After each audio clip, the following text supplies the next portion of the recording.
ready. Okay. So the title of this evening is what are the changes that have happened in relation to the prohibition of Chometz on Pesach throughout all the centuries. So in order to answer that question, the first thing we need to do is to find out what the original prohibition was, and then to see if it's changed, and to see the various ways in which things have changed. And during the course of that, we'll discuss Kitniot and whether there's room still for the prohibition, and discuss all the various different things. Someone asked a question about Coke. God willing, we'll be able to, with Hashem's help, answer all the questions. The starting prohibition that's written in the Torah is that any chometz, each type of chometz, plus then it uses an expression so'or. These two things are forbidden to be eaten on Pesach. And the normal way in which we translate those words in English is we say any leaven and any yeast. And in fact, that's a very bad, in terms of the English, that's a very bad translation, because yeast in and of itself is not kosher for Pesach. You can't make a wine without yeast. So if you have yeast in your wine, why isn't the wine chometz? The answer is because the Torah prohibition isn't actually really referring to what we know of as yeast or commercially produced yeast. The better translation is the Yiddish translation, that people translate so'or as zoyateg. So any chometz and any zoyateg is also to be eaten, it's forbidden to be eaten. What is zoyateg? Zoyateg is exactly what it sounds like, sourdough. In the olden days, and some of the special bakeries apparently do it now as well, in the olden days, what used to be is that they used to take a dough and leave that dough to rise on its own accord, because there's no such thing as commercial yeast. And not always would it work, because sometimes the yeast would not grow in the dough in the best possible fashion. So you'd get a flat bread instead of a bread that rises. But when they would eventually get a bread that rises well, they would always keep a small piece of the dough to reuse again. And they, from a scientific point of view, they really didn't know what they were doing. They were just taking dough and mixing it again with another dough, and then mixing it again with another dough, and saving the leftover dough. What they were in fact were doing was, and the reason why it was called sourdough is because after doing that a few times, the dough actually would go sour. It wouldn't taste so good. The longer you leave something, the worse the taste gets. So, except for whiskey. And by leaving this dough for a long time to grow the yeast within it, it became sour, and therefore it became called sourdough. Now, they didn't realize that there was an organism within the dough that was continuously growing, and it was that organism that caused the bread to rise. Why does bread rise? You have the yeast consumes the sugar which is in, or the carbohydrate which is in the dough, and in so doing, it then releases carbon dioxide, and that gas, even in the small proportions that it is inside a dough, that gas then expands the bread, and that's how you get bread that rises, and that's how you get bread as we know it. But the thing that was used to make the bread rise and turn into bread as we know it, that was some sourdough that was left over from the previous mixture, and it was just regenerated each time that the dough was mixed. The fancy chefs say that they actually have sourdough which has been from the same original dough, some of them for years. and they get it's the right mix of yeast, so they keep on using that dough again and again in order to be able to maintain and keep the style of bread that they're getting. About a couple of hundred years ago, they realized what was causing the growth. It was yeast. They isolated the yeast, and then they regrew it on a medium like molasses, and then this yeast is then reproduced in the yeast that we know, in blocks of either wet yeast or in granules of dry yeast, and that's just the actual yeast that's been extracted from the dough. The chometz part is the fact that it's dough, a mixture of flour and water, that's been allowed to stand for longer than 18 or 24 minutes, and that's turned it into chometz. And once it's turned into chometz, it remains chometz, and it's just a matter of that dough being repeated again and again. Why does the Torah have to tell you that sourdough is you're not allowed to eat? If it tells you that bread you're not allowed to eat and sourdough has the same ingredients, why would you think that sourdough is permissible? The answer is because sourdough tastes a bit off. And because it tastes a bit off, you may think that it doesn't fall into the classification of what of a chometz that's not allowed to be eaten, because you wouldn't normally make a meal out of sourdough, but because its origin is the actual chometz, and because it's going to be used in the future with chometz, it's considered chometz, and it may not be consumed on Pesach. The truth is, probably the vast majority of bread yeast on the market today would be kosher for Pesach. It's got nothing in it that would be chometz. The yeast itself is not the problem. We sometimes use, because the method of extraction, the way it's grown, is on non-chometz materials. That's why, for example, I remember years ago I got a phone call from someone in a panic just before Pesach. They got wine, and the wine says on the label, on the back label, it says it's got wine and it's got yeast. How can it possibly be kosher for Pesach? Because it's not yeast that's the problem. Yeast is just an organism that comes in all sorts of different forms. And there's special wine yeast, which is grown on kosher for Pesach medium, and that yeast can be used in the wine. So the first thing is to get our definitions. The definition is that which is forbidden is anything leaven, like bread or pita bread, and any type of sourdough that is used for baking in the future. And effectively, it's really one and the same idea. Flour and water mixed together for longer than 18 minutes. Sometimes it'll just be a straight dough that can be baked into bread. And sometimes it's a sourdough because they've allowed the yeast to grow in it. It's interesting to note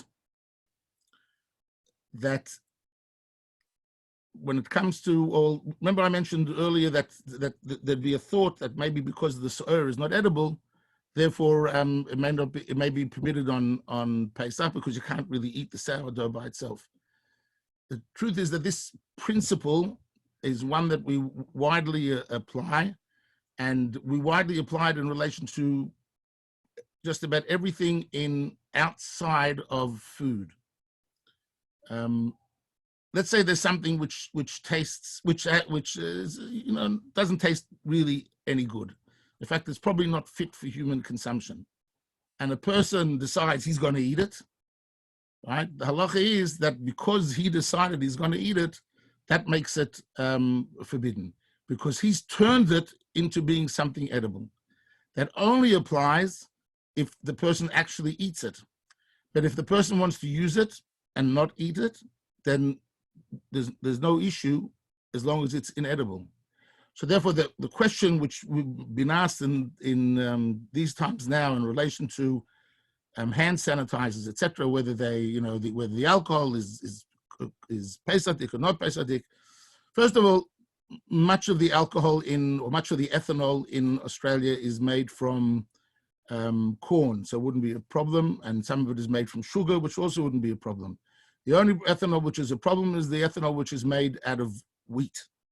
But even the ethanol that's made out of wheat, only a small amount of that ethanol is refined to the point that it's fit for human consumption. The vast bulk of ethanol that's sold around isn't fully refined.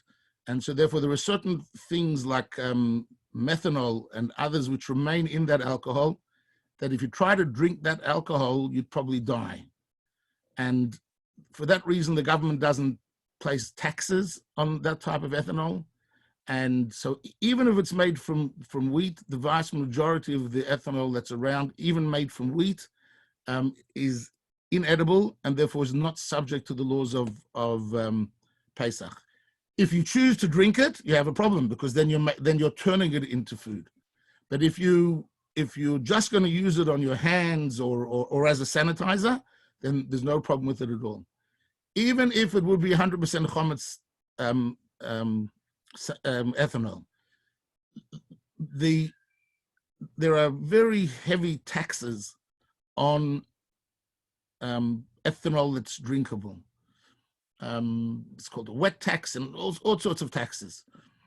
In order that those taxes be not applied when the ethanol is used in other industries, they usually add what's called a denaturing agent that also makes the ethanol inedible.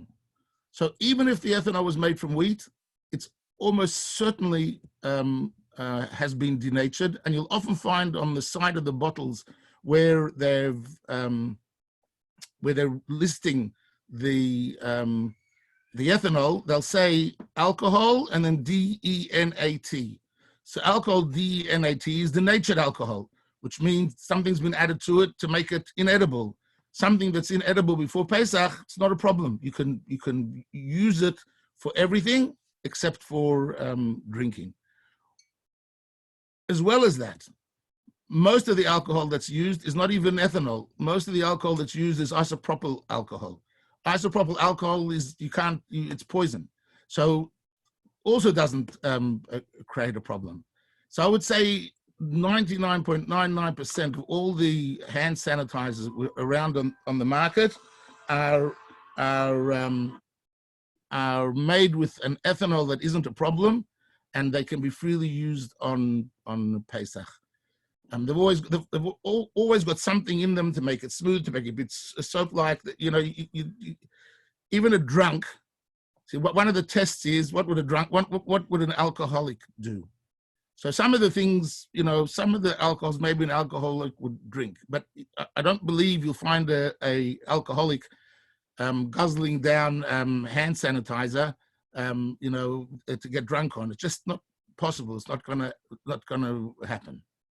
So therefore, especially this year, hand sanitizer should not be a problem at all, unless it's pure ethanol. I mean, vodka is a satisfactory hand sanitizer. So if you wanted to use vodka to sanitize your hands on, it's not going to work.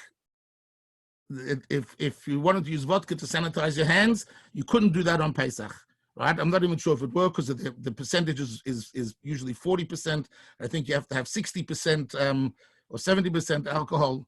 So there's really all the hand sanitizers which are on the market should be no problem at all. So we move through time. So as the Jewish people, after the Exodus, they marched into Israel. It's interesting to know that they only kept one Pesach.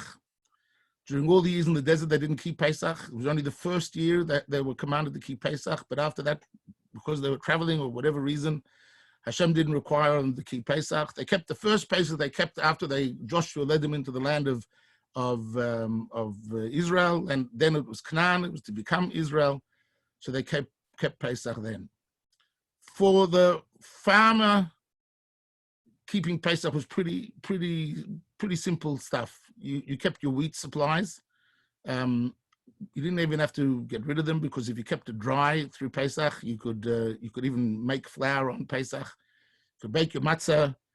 Probably everybody had some sort of what we would call a brick pizza oven at the back or in their houses. I think I once gave a talk on what I found in Indonesia.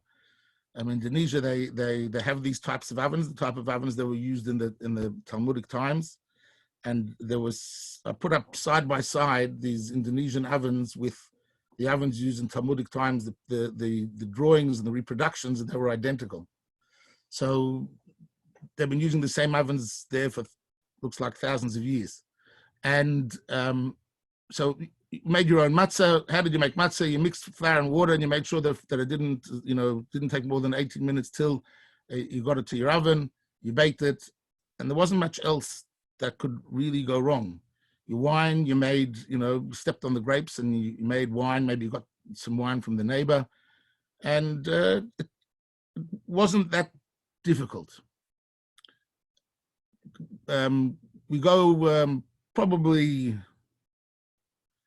750 or 1,000 years from the times of the Exodus, and you already had cities, towns, and in those towns you had let's say that we're jumping to Roman times. There were shopkeepers, there were things being pickled, because you lived in a city. You couldn't easily get always fresh food, so you had to figure out ways in which to keep the food and keep it to last. So people would often pickle things. And what would you use to pickle? Well, it depends. There's different ways in which you could pickle. So you'd have to watch those foods that you've prepared for a long time. You'd have to watch to see whether they were suitable for Pesach or not. And again, nobody kept very large stores of anything. So if you were in doubt, you got rid of it and you stuck to only your Pesach stores. Wine, oil, there were large stores of that. Flour, there were large stores. But if you kept it all Pesach, you could keep it throughout the year. Go another, half a century. We come to medieval times. And again, not that much has changed, except that living in exile, especially in the Ashkenazi countries, led to and as a result of the Crusades and the result of Jews being forced to go from place to place, it led to a period of extreme ignorance. And people, according to what's written at that time, and according to what it's written in Shulchan Aruch, there came a period where people didn't really even understand or know what the laws of Pesach were really about. They knew that someone would bake matzah and everybody would have some of the matzah, but they really didn't have any understanding. Think about what we have now. We have printed books. We have books printed in every language. We have rabbis able to, put things on the internet. We have, kosher booklet printed every year. The access to information is like it's never ever been. But imagine when there was no printing, there were no books. The only book that you could hope to have is if you had a manuscript of some book. I think it's the 12th, 13th century, the Talmud was burned, and that's why it was considered such a tragedy, because there were, I can't remember the exact number of Talmud manuscripts that were burned in France, but it left the entire community bereft of any written works. So everything was just a matter of what you saw your parents do, or maybe what you saw the next door neighbor do. Rabbis were few and far between, and as much as they tried to educate the people, there just wasn't the ability to pass on the information. So what developed was a situation where people were just looking to see what other people did on Pesach, to see if it was okay. And if people saw another person preparing a gruel, or preparing a mash, or preparing even a dough, and they really didn't know what was in that dough, and they assumed if so-and-so can make dough, I can also make dough. And if so-and-so made dough out of pea flour, well, it wasn't even peas, out of different foods that looked like the foods that were chametz, the people watching assumed that everything was permissible. So this didn't, I'm not sure the reason why, probably has to do with a lesser persecution. But in the Ashkenazi countries, this ignorance was widespread.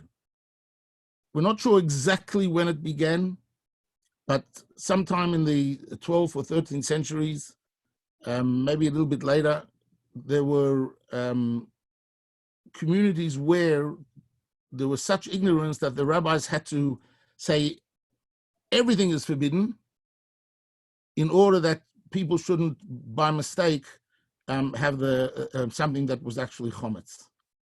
So let's say you had a food stuff. I don't know what the menu was. There wasn't potatoes back then, as you know. There were probably legumes, beans. What's the stuff they make tchina out of? Those sorts of things. And you make a food out of it, and it looked like a food that could be made chometz. So people assume you could eat the chometz. So they said any food that looks like, has any relationship or looks like chometz is not allowed to be eaten. And there's a similar precedent to that at the time of the return from the first exile, when Ezra and Nehemiah brought back the Jews from Babylon to Israel. Interestingly enough, the aristocracy and the learned people didn't come with Ezra and Nehemiah. They were very happy in Babylon. Ezra and Nehemiah collected a group of misfits, non-observant, the works, but they somehow were enthused with the dream that we have to return to Israel. Let me say parenthetically, it's not an uncommon problem that we become so comfortable where we live that we think we don't need to be in Israel, or we think we don't need to eventually, make Aliyah, or we think that we don't need Mashiach because things are great. All right. Well, it doesn't always turn out that way. Look what we're experiencing now. Who knows what else in theory could happen in the world. But the bottom line is, back then, he took this whole group of misfits and he discovered that none of them knew how to keep Shabbos at all. So he made a decree that they're not allowed to do anything, that just sit at home and do nothing, touch nothing, lift nothing, go nowhere, just isolate yourself for the 24 hours, and that way we know you'll keep Shabbos. And with the passage of time, as he educated the people, then he released those prohibitions level by level until we were left with what is now today called the laws of Muktzah. So the current laws of Muktzah are relatively lax compared to the original laws of Muktzah, because he didn't know what to do. They found a completely non-observant group of people, and he had to bring them back by forbidding them for doing anything. Same thing. I mean, there was just to describe what type of, where their level of observance was. The majority of them had married out. And Ezra and Nehemiah, when they got to Jerusalem, he said, "Listen, guys, you want to be part of this enterprise? You have to marry in. Either your wives convert, or that's it. You have to give them up." And apparently, the people listened. So that's how they tackled then the ignorance, by a mass prohibition. So in the 12th, 13th century, whatever century, whatever years it was, and it's not 100% clear what the years were, they made a decision that you're not allowed, basically you're not allowed to eat anything that looks in any form or fashion like a food made from chametz. And so therefore, that's where the prohibition of kitnius began. It started to pop up. It's not written in any of the writings of the Rishonim, of the early codifiers. It's only turns up later on in the 12th, 13th, 14th century. And the reason given is the massive ignorance as a result of the persecution. Eventually, they sort of loosened the reins to a certain extent, and they said it only applies to a food that is in some way similar to grain. In other words, it has to be something that comes in a pod and is and therefore can be somehow mixed up with grain. We know that there's such a thing called pea flour, so that's why, that's one of the reasons why peas are forbidden. But I don't know whether there were peas in Europe in the 12th, 13th century. There are, one of the main reasons why quinoa has been the subject of a whole lot of debate. And one by one, the various kashrut agencies have allowed quinoa. And the reason why they've allowed quinoa is two reasons. One reason is because when you say there's a decree, someone had to have made the decree on something.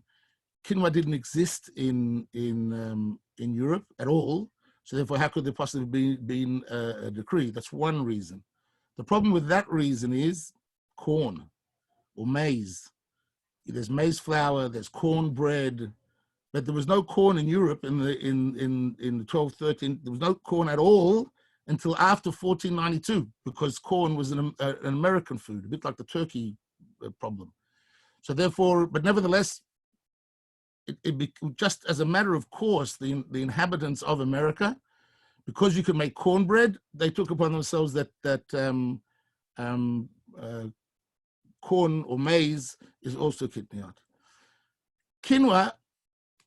It's not like any of the grains at all. You don't make quinoa flour and quinoa bread. It doesn't exist, right? You don't make foods out of quinoa which are similar to foods that are made with chametz.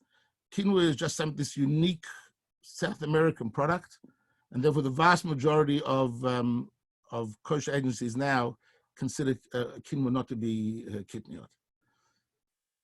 Why do we still have kitniot? We are a much more educated people. All of us know the difference between pea flour and corn flour and wheat flour. We even know that you can have wheat and corn flour from maize, and we're a very sophisticated and knowledgeable group of people, one would hope. And therefore, one would hope we wouldn't get mixed up. We should be able to buy these foods freely. There's only one answer I have to that question. It went along with that guy who was playing his fiddle on the roof, and it's called tradition. A tradition has developed, a tradition that basically no one wants to break, and that's the tradition.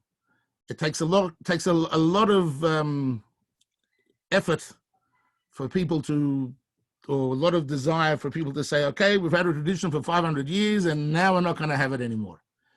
So therefore, that's why kitnius remains. There's no real logic to it other than tradition. I mean, of course, there's the logic that, if you could mix up wheat flour with corn flour, or you can mix up pea flour with wheat flour. That logic still exists, but it certainly doesn't have the same imperative that it had hundreds of years ago, or 750 years ago, because today we are much more educated and we'll be able to know the difference. Even the Sephardic countries or the Sephardic communities that we all Ashkenazis think that they don't eat kitnius, or sorry, they do eat kitnius. The truth is, many of the Sephardic communities also had a prohibition of kitnius. They wouldn't eat rice, They ate other things, but wouldn't eat rice because rice flour, and wheat flour was in fact something that's able to be mixed up, so they wouldn't eat rice. So I think it's Moroccan Sephardim don't eat rice. Other Sephardim do. So it's really a matter of custom. And in some ways, tradition is even stronger than the letter of the law. The letter of the law, you can always argue this way, argue that way, but how can you argue against tradition? Tradition. That's what you do, just tradition. So that's the main reason why we keep kitnius today. While we're talking about kitnius, we will move on to the question that was asked. So we answered the question about hand sanitizers. Almost all hand sanitizers would be 100% fine for Pesach because they're all inedible. And then even if they weren't inedible, I mean, in our current situation, if you had no other sanitizer, you'd probably put it under the category of something which was pekuach nefesh, which is a danger to life. And because it's a danger to life, you probably would be able to use it anyway. But at the moment, there's still plenty of hand sanitizers, if you can get them, that are all fine.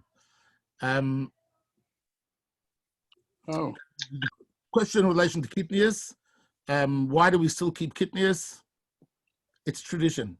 What I told you before is the origins of it. At that time, it was absolutely essential. Today, it's obviously not so essential, but we keep it because it's tradition. The third, the next question, which is an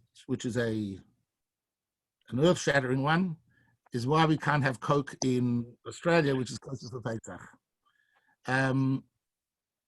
The answer is we could, in theory. There are, I think, about 6 places in the world that produce the Coke syrup. What happens with Coke is it comes in a syrup form, and then that syrup is shipped to the various different places or the various different bottling plants that make and bottle Coke.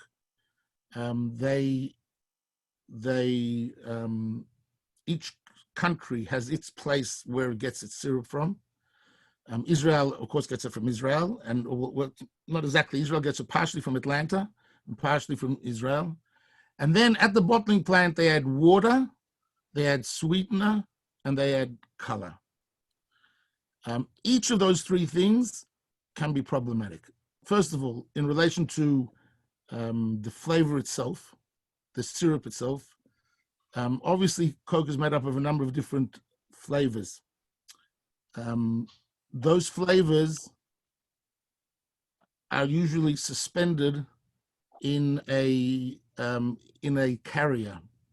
I'll explain what that means. You can have a very, very concentrated orange flavor, and then you try to, and the difference is like in 5 mils here, 5 mils there. If you put in 10 mils, you're going to it'd be impossible to drink. You put in 5 mils, it tastes delicious. You put in 3 mils, you can't taste anything. That's how concentrated the flavor can be. So what do you do to avoid that problem? What they do is they dissolve the concentrated flavor into a carrier. So let's say you take these 10 mils that we were talking about and you dissolve them into a liter of liquid. And I'm not going to do them. And the carrier, a very common carrier for flavors, is ethanol, and that's chometzdik ethanol, right? Edible ethanol, which is used as a carrier for the flavors, which means instead of having to measure out 5 mils, I didn't do the calculations, but instead of measuring out 5 mils, you can measure 250 mils, right? Which is much easier. You take a cup, 250 mils, and you pour that into the batch. So that's the purpose of having a carrier. If the carrier is ethanol, and the ethanol is from chometz, then the flavor is not kosher for Pesach.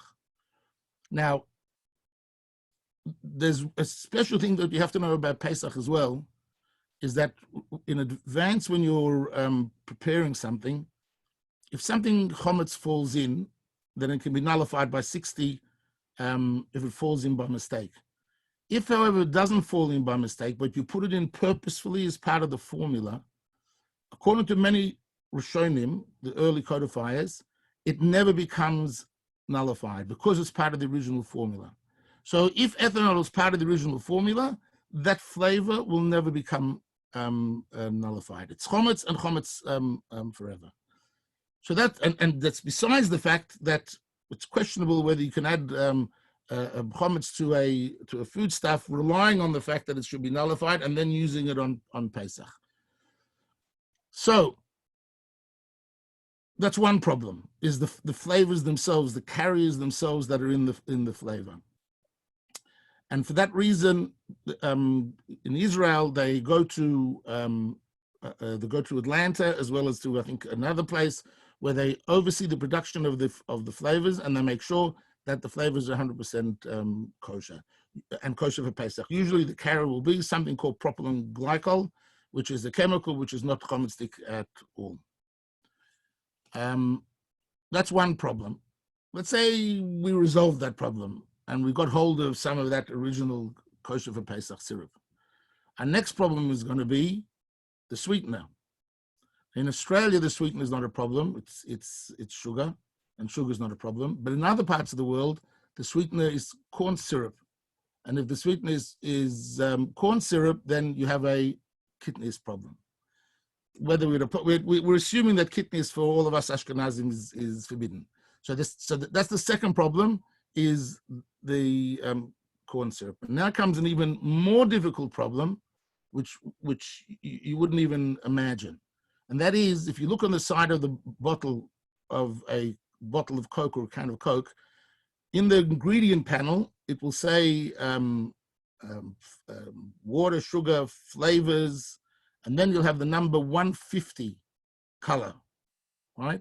What's 150? 150 is caramel. It's basically a color, and also it's a partial emulsifier to keep the Coke properly dissolved. But the main purpose of it is as a color. What is caramel? Caramel is what you know in cooking, that you take any food and you caramelize it.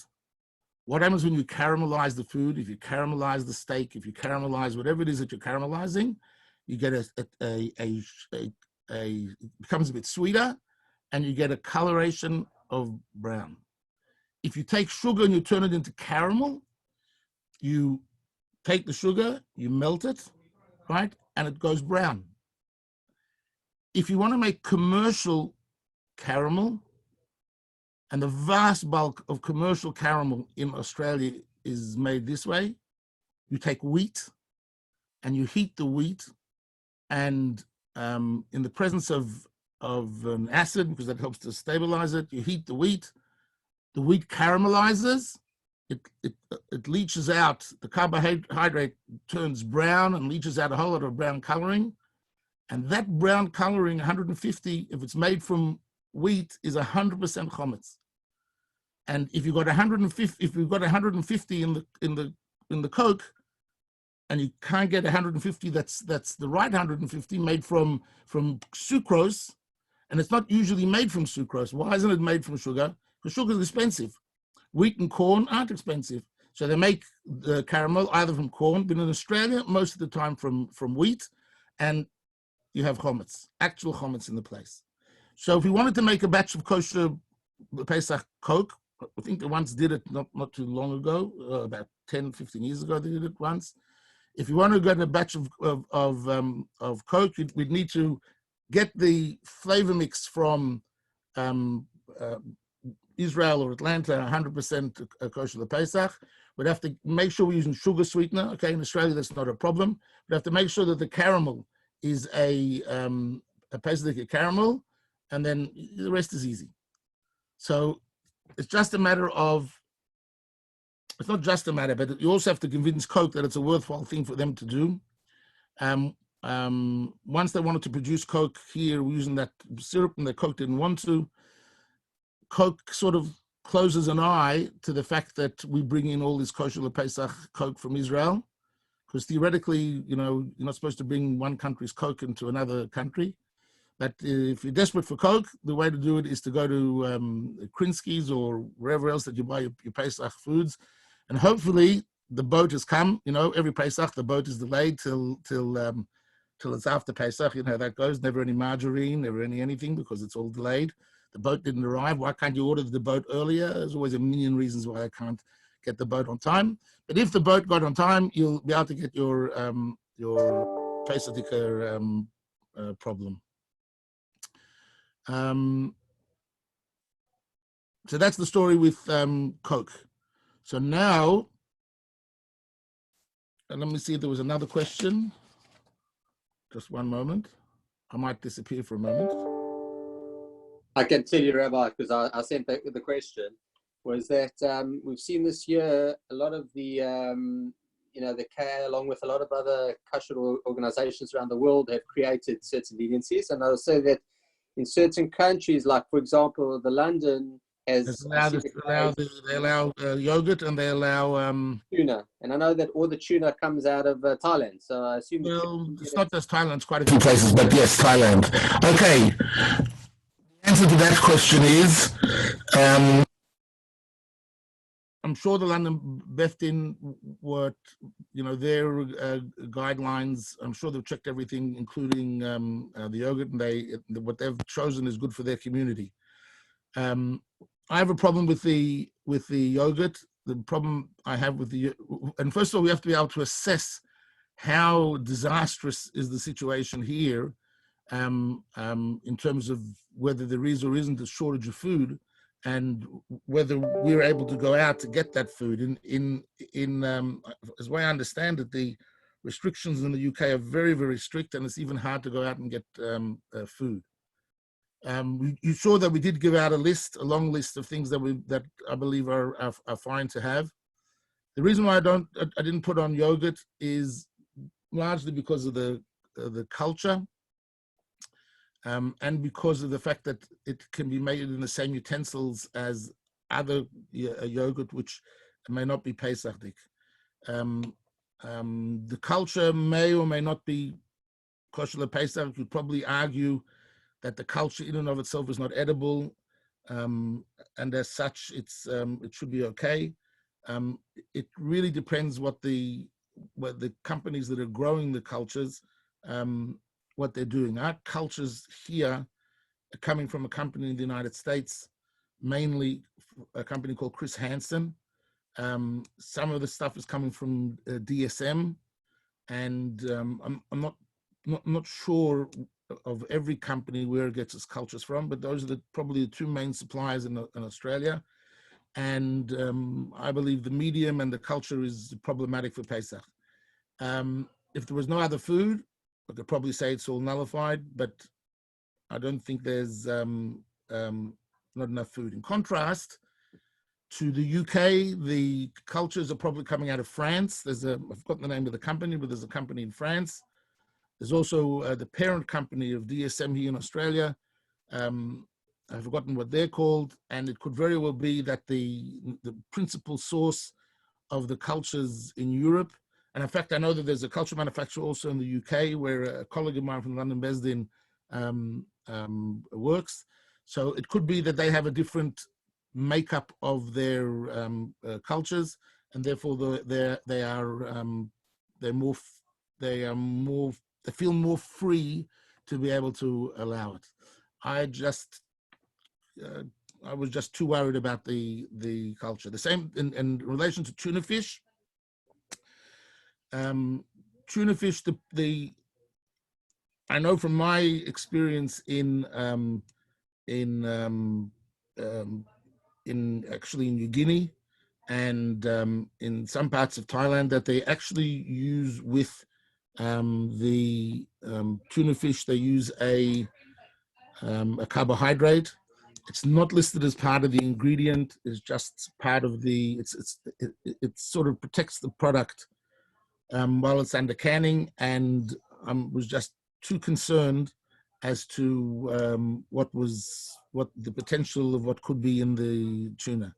Again, if there was really not enough food, I think the intent with the UK situation was, and that's what I heard from one of my colleagues there, that there was a concern that people had no food and nowhere to go out, and they may have had a half a dozen cans of tuna cupboard. So the option was, take the tuna from the cupboard and use it because it's b'diavad kosher l'Pesach. The one food product which isn't mentioned there, which I think it is mentioned on the Bezdin one, which to me would be, if I had to, that would be the one that I would permit, and that is salmon in canned salmon, just plain canned salmon, because in the canneries where the salmon is canned are in Alaska and places like that. There are canneries that 9 months of the year they do only salmon, and there's no ingredients other than salt in the salmon. So I think it would have been a lot easier to permit the salmon. But again, I didn't, we permitted a whole lot of other things which are much easier to permit, but I just didn't think we were at this critical stage where there was no food and we had to permit those things. What was the other question? Those are the questions I asked. I'm happy to open up if anyone wants. And yeah, everybody ask questions. So maybe if you would like to ask a question, if I'd ask you, you could just unmute yourself, ask your question, and then mute yourself again.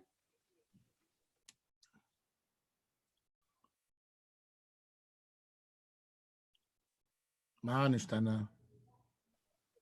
right, I'm not shy, so I can ask. Okay, go. I saw that Kosher Australia today put out a thing with various canola oils, which I assume was for people who eat kitniot. Now, I understand that there are multiple opinions on kitniot vis-a-vis. What did they? I haven't seen that. What did they put it on canola? Canola is not necessarily kitniot. Well, it just said kitniot and then it said canola oils, but there was some generic brand canola oils that they approved. If you give me 2 seconds, I will look at my email. Well, I mean, just in general, nothing to do with the emergency situation. Well, it was a Pesach update, so I assume it was part of the emergency situation.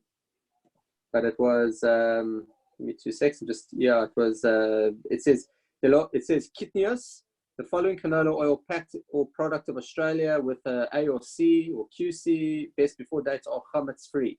And then it's a whole bunch of generics. So there's a Woolies here, there's a home brand. It comes from it's all coming from one factory in northern New South Wales. I assume so. That's the question. So, I mean, oil, this year, the oil, I don't know, in the eastern side, you can say, but the Solomon's oil looks like it's completely congealed. It looks, it's not even liquid.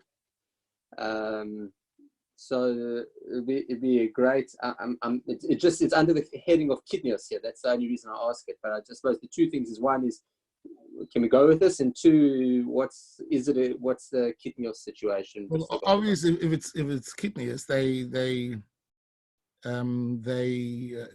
considering kitnios, so therefore therefore they're saying not to have it. I mean, if you're an Ashkenazi, that's clearly what they're saying. The reason why the oil from Solomon's is congealing, and I think you'll find the same thing with the other companies in Melbourne, Mazol, etc., is because there was no ability to get cottonseed oil. So what they got was, and if you notice, I think the label will say vegetable oil. What they got was the most popular oil in Asia and the most popular oil in food manufacturing in Australia, but they just don't advertise it, is they used palmoline oil. And if you use palm oil, the melting point of palm oil, or it's not called a melting point, it's a point from where it goes completely liquid, is higher than many other oils. So the fact that it's congealing is really not an issue at all. Congealing is just, that's the nature of palmoline oil and the fraction which they got and which is bottled. So if it's work, I mean, is anybody on here opened some and had a smell? I mean, I know it was bottled only about 4 or 5 weeks before Pesach. Anybody had any? The thing that I think have they said kitnius? That's like for the Sephardi community. What have they said on the update? It has a heading saying kitniot, and then I guess kitnius. It's just like it's almost like a floating thing. Then it just says the canola oil, and then goes into medicines, toothpaste, hand sanitizers, etc., dog foods, baby wipes. I don't know. It's hard to know if it's referring to all that stuff or just. Well, I can tell you that canola oil is considered by the OU and other kosher agencies as kitnius. There was a bit of a discussion about it a long time ago. And canola oil is really the same as rapeseed oil. It's just a slightly different. Makeup. And who was the one? And I think the Avnei Nezer, who was a famous writer of response in the previous generation, he dealt with. I think it was him. He dealt with. Rapeseed oil, and he considered it kitniot on the basis of him considering rapeseed oil as kitniot. So on that basis, the American agencies all decided that they're going to consider canola oil as kitniot because it's really, as I said, the same thing as rapeseed oil. So listen, there are, each person should ask their Rav. There are, in general, even if there are leniencies on oil, even over kitnius, because oil is just not a food. It doesn't look like kitnius, doesn't smell like it, like anything. You don't make chometz oil. So there are many opinions. It used to be, particularly in the UK, that they would allow all oils, regardless of how they're made, or regardless of what they come from. It became much more prevalent in Israel and in America, and also eventually in Australia, to consider oils as kitnius. I mean, the classic is peanut oil. In South Africa and many Lithuanian communities, peanuts were never considered to be kitnius, because there's a clear halacha in the laws of kitnius that something that grows from a tree is not kitnius, and peanuts is a bit of a toss either way, whether it grows from a tree or not.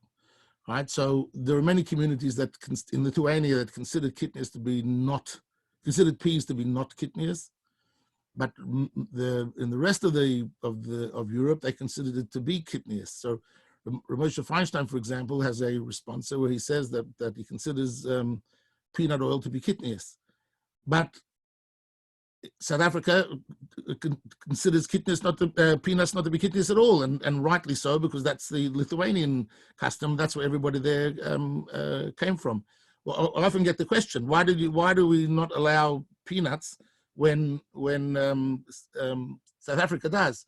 The answer is it's above my pay grade. The generation before, there was this distinction, and I'm just carrying on what came down from the previous generation.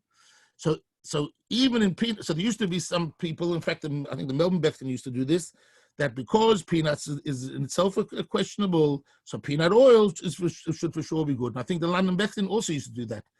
But with the passage of time, and I suppose with the availability of more oils, those leniencies fell away, and today nobody makes a distinction between oil and not oil. If it's kitnius, it's kitnius. So if we were facing a situation that there's no oil and people don't have oil with which to cook, and they come to tell me we can't get any substitutes, I would be very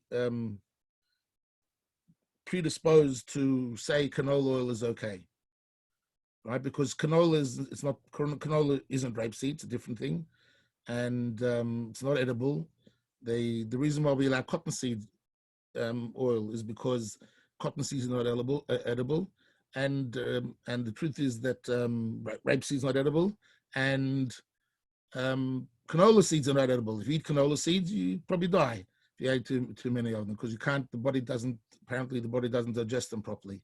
So I'm giving you all the reasons why it should be okay, but the fact is, everybody sort of, when I say everybody, I don't mean me and my kids. I mean, the Jewish Kashrut and rabbinic world, they don't take on those leniencies unless they really have to.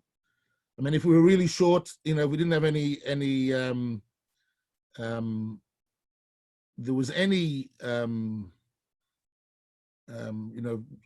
real shortage of foods, and we didn't have what to eat, we could, there'd be a lot more leniencies that would be putting into place. But, we go to the supermarket, there's tons of food, fruits and vegetables. Thank God we're all living in isolation. But compare our isolation to the way it was, I don't know, when there was the plague, cholera, or whatever. We're in isolation like kings. We're not even in isolation like we're in isolation. We can communicate with the whole world. That's isolation. We are physically isolated, but mentally and spiritually, we're the most unisolated, people. Our time in which we live teaches us that physical boundaries don't matter. You can cross from one end of the world to the other. The idea that we put out, there's a bit of, I'm not sure what, the New South Wales regulations that just came out now, where they gazetted what we're not allowed to do in terms of what we can and can't do. I'm just looking at these next questions. Okay, I've got them there. According to the Gazette, it's only you're allowed if people of one family meeting people of another of their same family, and not at the moment at least prevented from meeting at either person's home. So if you've got a situation of that you have to isolate elderly people, you don't want anybody coming to them. But if you've got a situation where you've got siblings, and can they share the Seder at the same place?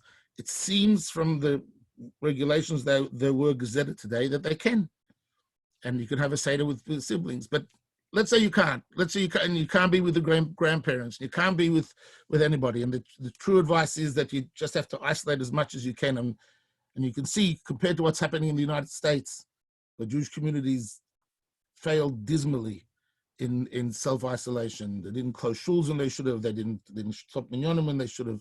Even today, they're still fighting about it. You got a breakout of extraordinary proportions. And here, because we've kept isolation, it's with Hashem's help, miraculously, at least for our Jewish community, it's in some measure under control, and for the general community as well. But we come up with this idea that if you want to get close to the family, you have Pesach together with, you have a mini Seder before the Seder. Now, admittedly, in the United Kingdom, I'll explain to you what it is. Admittedly, in the United Kingdom, Pesach is starting much later because they've already got daylight saving, etc. But even here, I mean, what are you going to do? You have to be at home anyway. So Yom Tov starts at about 5:15. So you can get all your family on Zoom, something like this, at say an hour before Pesach. You have everything set, candles ready to be lit. You're dressed in your Shabbos finery, and you connect all your families. You connect with Zoom, and you start the Seder, and you say you get the little kids one by one from one Zoom to another to sing Manishtana. And then after they've all sung Manishtana, you can then have them singing Avodim, everybody sings together Avodim Hayinu. And then you can sing Vihi Shamda. And then the kids who go to school who've got these little Divrei Torah to say, they can, ask the questions and speak. And I forgot to mention before, you can have the Zayda can bench all the kids via Zoom, right? So all the kids hear the bracha. And then they sing Vishamda. And then, you tell the story of the Seder, and like I said, the kids join in. And then you sing, the Hallel. You go through the whole Hallel, sing all the songs of Hallel. And in fact, that time before a nightfall on Erev Pesach was actually the time when the Korban Pesach was made. And it was actually the time where in the temple, that's when they sang Hallel. Right at that time, so you can sing Hallel with the whole family. You can even sing, all the songs at the end and singing Chad Gadya. And you finish with Chad Gadya, and I can guarantee you the kids, this will be a Seder the kids will never forget. I mean, for their entire lives. You can sing Chad Gadya and then time it. So That's when you light the candles. Everybody turns off their Zoom, puts it away for Yom Tov. They make the bracha on candle lighting, and each family then does the Seder on their own, having in their ears and their memories all the fun that you can have on Zoom leading up to then. Problem is finding the afikomen. Finding the afikomen. The kids miss out. I suppose you could set up some sort of online game, and if they can, like Pac-Man, if they can find where you're hiding it online, or all the kids will have to get a present. It's no choice, right? That's the way it'll go. Now there were two questions though that I was asked. So I'll answer them now. Where are they gone? I think one of them. Oh, here we go. You say we can use extra virgin olive oil. Why not the light olive oil? The answer is very simple. Extra virgin olive oil is just cold pressed olive oil, which has gone through just a press. It's collected, maybe filtered and bottled. Light olive oil, and that's why it's called extra virgin olive oil. Light olive oil means either the entire oil or a percentage of it has been refined and chemicals have been added to it, and it's gone through a process in order to refine it and make it light. So by virtue of the fact that it's gone through a process, and the process may involve chemicals that aren't kosher for Pesach, the recommendation is not to use the light olive oil. And that's a recommendation we have, saying, for example, the OU. The OU says that it's extra virgin olive oil is kosher Pesach, but it doesn't want to take achrayus for the light olive oils. And the reason is, again, whether it's refined or not refined. Talking about another question was, what is the minimum percent alcohol is considered wine rather than grape juice?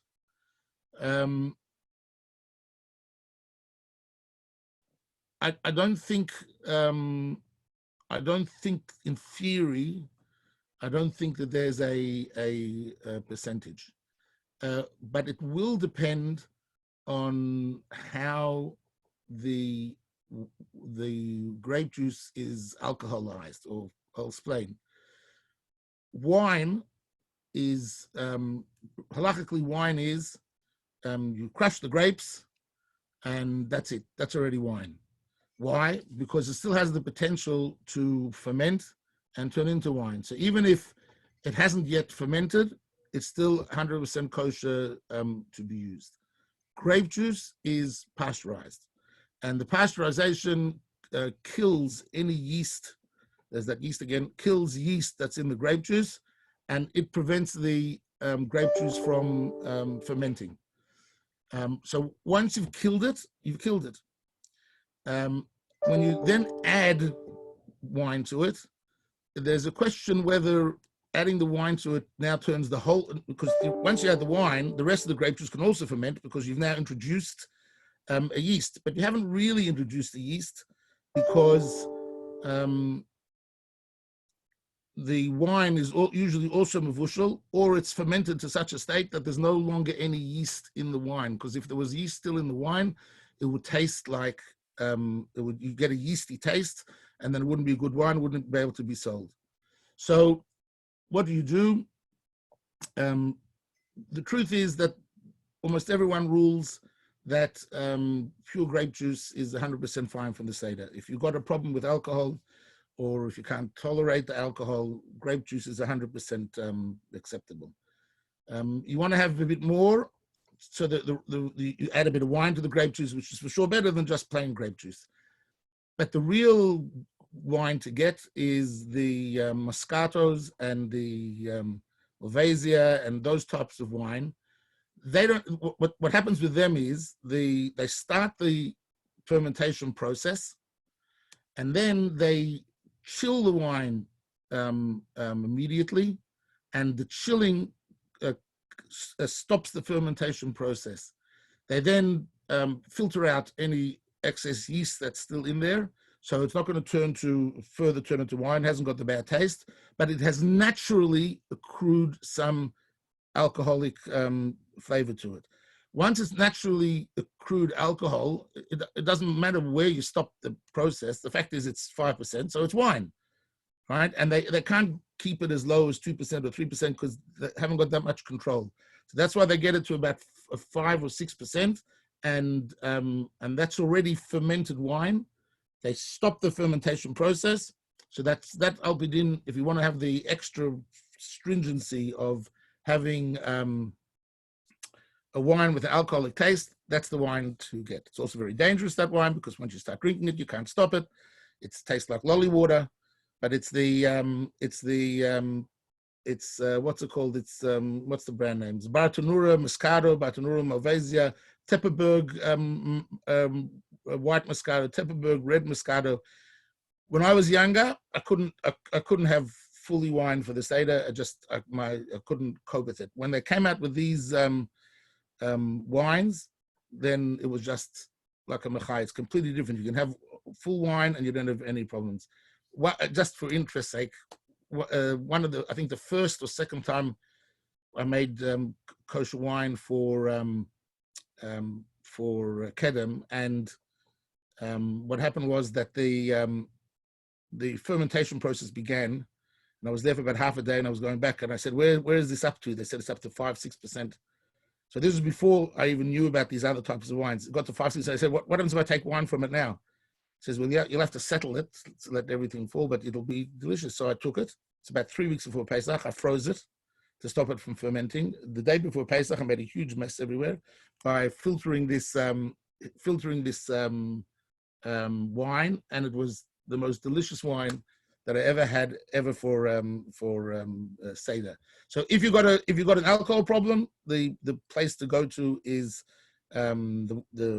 one of the low alcohol wines that are around 5 or 6%. It's like it's actually easier than having a glass of beer, which you obviously can't have, and use that. Okay. Any more questions?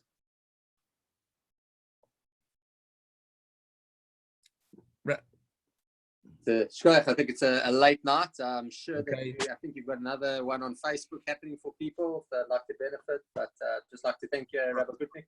Pleasure. To the community, and we really appreciate it. We're Everybody, the most important thing is stay safe. Oh, no. You don't have to. Thank you very much. Okay, bye-bye. Yeah. Bye-bye. Thank you, Rabbi Krebs. Thank you, Rabbi Krebs, for organizing this. Thank you. Thank you. Thank you, Rabbi Krebs. Thanks, everyone. Kashrut Pesach. Kashrut Pesach. Amen.